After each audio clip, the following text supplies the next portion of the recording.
Doctor साहब अब आ जाते हैं कि किस तरह से डायग्नोज बनेगा, किस तरह से जांचें होंगी, कौन कौन सी जांचें होंगी। रिस्क फैक्टर बाद सिम्टम्स क्या क्या हो सकते हैं, कैसे आप जाने कि मेरे को सीओपीडी हो सकती है और मेरे को डॉक्टर के पास जाना है।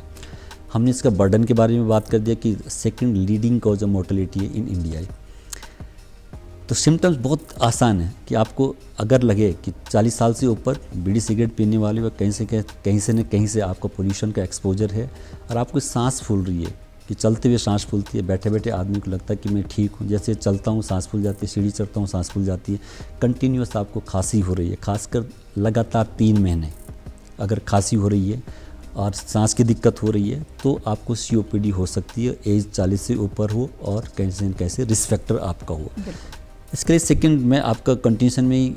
ये कर देता हूँ कि इसको डायग्नोसिस कैसे करेंगे, आप इसको डायग्नोस कैसे करोगे। अगर सीओपीडी है तो आपको नज़दीकी अस्पताल में बिल्कुल जाना है। बहुत सिंपल है, आपके रिस्क फैक्टर, आपका सिम्टम कि आपको खांसी या सांस की दिक्कत है, 3 या 4 महीने से ज़्यादा हो रही है, लगातार 1-2 सालों से ऐसा चलता हुआ आ रहा है और सर्दियों में ज़्यादा दिक्कत हो रही है, तो सिंपल आपका एक एक्सरे होना है। एक्सरे में बहुत कुछ आता नहीं है इसमें, बस एक्सरे में थोड़ा सा सांस की नली में सूजन आ जाती है और आपके जो लंग्स का जो साइज़ है वो बेसिकली बढ़ा हुआ रहता है। लंग का साइज़ श्रिंक नहीं होता है, जैसे आईएलडी एक बीमारी होती है इस एज में भी, उसमें श्रिंक हो जाता है, फेफड़ा सिकुड़ जाता है, बट इसमें थोड़ा सा फूल जाता है क्योंकि सांस की नली में सूजन आ जाती है तो एयर बाहर नहीं निकल पाती है, निकलने में दिक्कत होती है, तो एयर अंदर ही एक्यूमुलेट होती चली जाती है, जिसके कारण जो साइज़ है लंग्स का वो थोड़ा बड़ा हो जाता है, जो हमें एक्सरे में पता चल जाता है कि साइज़ बड़ा हो गया। दूसरा एक सिंपल एक जांच होती है स्पायरोमेट्री, पल्मोनरी फंक्शन टेस्ट भी कहते हैं, जो गोल्ड स्टैंडर्ड है इसको डायग्नोस करने के लिए। सीओपीडी डायग्नोस किया जा सकता है बिल्कुल, उसमें एक सिंपल एक फ्लो मीटर होता है जिसको हम पीएफटी कहते हैं, जो आप बाजार से